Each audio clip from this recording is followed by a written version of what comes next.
ವಿಶ್ವದ ಅತಿದೊಡ್ಡ ಪ್ರಜಾಪ್ರಭುತ್ವ ದೇಶವಾದ ಭಾರತ ರಾಷ್ಟ್ರದಲ್ಲಿ ದಾಖಲೆಯ ಮೂರನೆಯ ಬಾರಿಗೆ ಪ್ರಧಾನಿಯಾಗುತ್ತಿರುವ ಶ್ರೀಯುತ ಮಾನ್ಯ ನರೇಂದ್ರ ಮೋದಿಯವರಿಗೆ ಅತ್ಯಂತ ಹೃದಯಪೂರ್ವಕ ಅಭಿನಂದನೆಗಳು. ಈ ದೇಶ ಸನಾತನವಾದ ಸಾವಿರಾರು ವರ್ಷಗಳ ಯುಗಗಳ ಇತಿಹಾಸವನ್ನು ಹೊಂದಿರತಕ್ಕಂತಹ ರಾಷ್ಟ್ರ.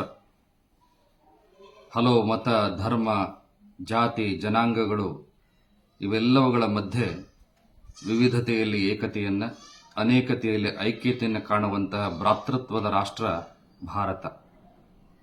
ಇಂತಹ ಬಹುವಿಧ ಆರಾಧನೆಯ, ಬಹುಸಂಸ್ಕೃತಿಯ ದೇಶದಲ್ಲಿ ಆಡಳಿತದ ಚುಕ್ಕಾಣಿಯನ್ನು ಮೂರನೆಯ ಅವಧಿಗೆ ಹಿಡಿಯುತ್ತಿರುವುದು ಅತಿದೊಡ್ಡ ದಾಖಲೆಯ ಸಂಗತಿ.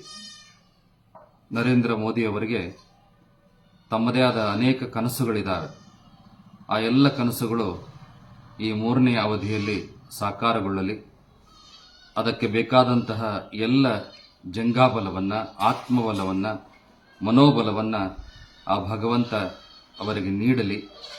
ಆಯುಷ್ಯ, ಆರೋಗ್ಯ, ಭಾಗ್ಯ ಅವರಿಗೆ ಪ್ರಾಪ್ತಿಯಾಗಲಿ ಅನ್ನುವಂತಹ ಅನಂತ ಸನ್ಮಂಗಲಗಳನ್ನು ಜಗದ್ಗುರು ಪಂಚಾಚಾರ್ಯರು ಅನುಗ್ರಹಿಸಲಿ ಅನ್ನುವಂತಹ ಶುಭ ಹಾರೈಕೆಗಳನ್ನು ಈ ಸಂದರ್ಭದಲ್ಲಿ ನಾವು ಅವರಿಗೆ ಅಭಿನಂದನೆಗಳನ್ನು ಆಶೀರ್ವಾದ ಮಾಡತಕ್ಕಂಥವರಾಗಿದ್ದೇವೆ.